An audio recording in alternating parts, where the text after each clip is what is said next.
பண்ணாதவங்க சப்ஸ்கிரைப் பண்ணுங்க. அப்படியே பக்கத்துல இருக்க பெல் ஐகானையும் பிரஸ் பண்ணுங்க. மேஷ ராசி நேர்களே, ஒவ்வொரு நாளும் ஒரு எதிர்பார்ப்பில் வாழ்க்கை சுழன்று கொண்டிருக்கிறது. உங்களுடைய எதிர்பார்ப்புகள் நிறைவேற, புத்துணர்ச்சி அடைய, மன நிம்மதி கிடைக்க, நீங்கள் எதிர்பார்த்த சில விஷயங்கள் சீக்கிரமே நடக்கிறதுக்கும் இந்த கோவில் சிறந்த கோவில். தஞ்சாவூர் மாவட்டம் கும்பகோணத்திலிருந்து மயிலாடுதுறை செல்லும் வழியில் திருவிடைமருதூர்னு ஒரு ஊர் இருக்குங்க. கும்பகோணத்துலேருந்து கரெக்டாக 7 கிலோமீட்டர். இந்த திருவிடை மருதூரில் இருக்கக்கூடிய மிகப்பெரிய கோவில் மகாலிங்கேஸ்வர் தலம் அப்படின்னு சொல்லுவாங்க. பிரம்மகத்தி தோஷம் உள்ளவர்கள் இங்கு வரலாம். ஸ்பெஷலான ஒரு கோவில். ஆனா மேஷராசிக்கு ஸ்பெஷலான கோவில் நிறைய பேருக்கு தெரியாது.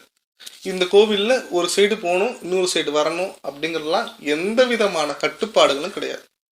இந்த கோவிலுக்கு வரக்கூடிய மேஷராசினியர்கள் எந்த கிழமை வேணாலும் வரலாம். ரொம்ப பிரச்சனை, கழுத்து நெரிக்கிற அளவுக்கு போயிருச்சு பிரச்சனை, என்னை காப்பாத்தினா போதும்னு நினைக்கிறவங்க செவ்வாய்க்கிழமை வாங்க. முக்கியமா சிவராத்திரி அன்று, மாத சிவராத்திரி என்னைக்கு வேணா வரலாம். 2 பிரதோஷ வழிபாடு நேரங்களில் வரலாம். நல்லா தெரிஞ்சு வச்சுக்கோங்க. செவ்வாய்க்கிழமை, சிவராத்திரி, பிரதோஷம், இதுல என்னைக்கு வேணா வரலாம். முதலில் இந்த கோவிலில் நுழைவாயிலில் இருக்கக்கூடிய விநாயகரை வணங்குங்கள். நேராக போங்க, சிவபெருமான்கிட்ட உட்காருங்க. மனசார உங்களுக்கு என்ன கோரிக்கைகள், என்ன ஆசைகள், என்ன நியாயமான விஷயங்கள் நடக்கணுமோ அதை சிவபெருமான்கிட்ட கேளுங்க. மனதில் இருக்க பாரத்தை இறக்கி வைங்க. ஒரு வேண்டுகோளும் வைங்க.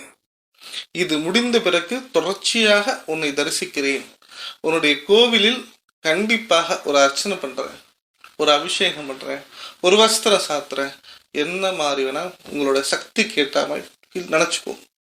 முடித்து விட்டு அம்மன் சன்னதிக்கு செல்லுங்க. அம்மனை நல்லா தரிசிங்க.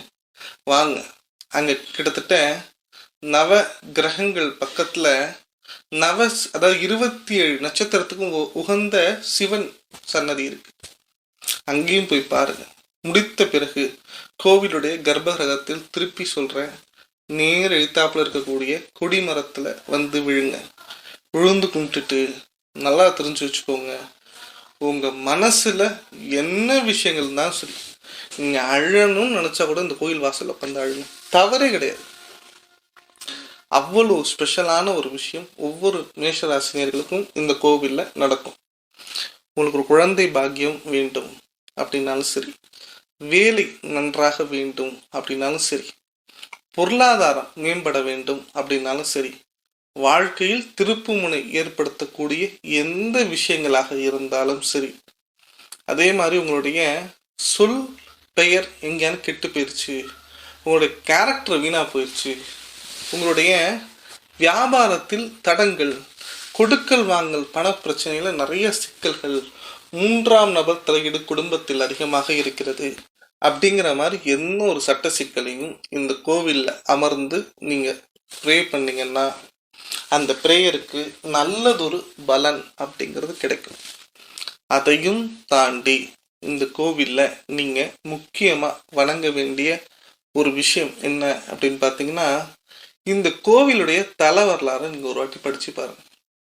இந்த கோவிலுடைய ஸ்தல வரலாறை படிக்கும் மேஷ ராசி நேர்களுக்கு எவ்வளவு பெரிய கர்மா இருந்தாலும் சரி, உங்க அப்பா அம்மா கர்மாவா இருந்தாலும் சரி, பித்ருதோஷமாக இருந்தாலும் சரி, ஜாதகத்தில் என்ன விதமான தோஷங்கள் இருந்தாலும் சரி, நீங்க இந்த கோவில் ஸ்தல வரலாறை படிக்கும் போது அந்த கோவில் கிட்டேயே உங்களுடைய கர்மாவை இறக்கி வச்சிட்டீங்கன்னு அர்த்தம். இந்த வீடியோவை பார்க்கும் ஒவ்வொரு நபர்களும் இந்த கோவிலுடைய ஸ்தல வரலாறை எடுத்து படித்து பாருங்கள். படித்து முடிக்கின்ற போதே உங்களுக்கு ஒரு பாசிட்டிவான விஷயம் கிடைக்குங்க. இந்த கோவில் மிகவும் பிரசித்தி பெற்ற கோவில். இங்க இருக்கிற நந்தி பார்த்தீங்கன்னா தஞ்சாவூர் பெரிய கோவில் இருக்கக்கூடிய நந்திக்கு அளவுக்கு இருப்பார். சிவனை மறைச்சு நின்று பார்ப்பார். காரணம், நந்தியை தாண்டிதான் இந்த கோவில்ல நீங்க சிவனை வணங்க வேண்டும் என்கின்ற ஒரு கட்டாயம் உண்டு அப்படிங்கிறது உண்டு. 2வது விஷயம், முதல் தடவை செல்லக்கூடிய அனைத்து மேஷராசினியர்களும் இங்க ஒரு அர்ச்சனை பண்றது ரொம்ப ரொம்ப விசேஷம். லாஸ்ட் ஒரு முக்கியமான விஷயம் சொல்றேன் மேஷராசினியர்களே, யார் சொன்னாலும் பரவாயில்ல. உங்களுக்கு மனதில் என்ன தோணுதோ அதை மட்டும் இந்த கோவிலில் செய்யுங்க. நீங்கள் நிறைய யோசிச்சுட்டு இந்த கோவில் போனால் அடுத்த கோவில் போகக்கூடாது, அடுத்த கோவில் போனால் இந்த கோவில் போகக்கூடாது, இந்த கோவிலில் இப்படி செய்யணும் அப்படி செய்யணும், கிடையவே கிடையாது. இந்த கோவிலில் காலடி எடுத்து வைக்கிறீர்கள் பாருங்க, அதுவே உங்களுக்கு பாசிட்டிவிட்டி தான். அதனால் இந்த கோவில் உங்களுக்கு வாழ்க்கையில் பெரியதொரு திருப்பு முனையை கட்டாயம் ஏற்படுத்தும்.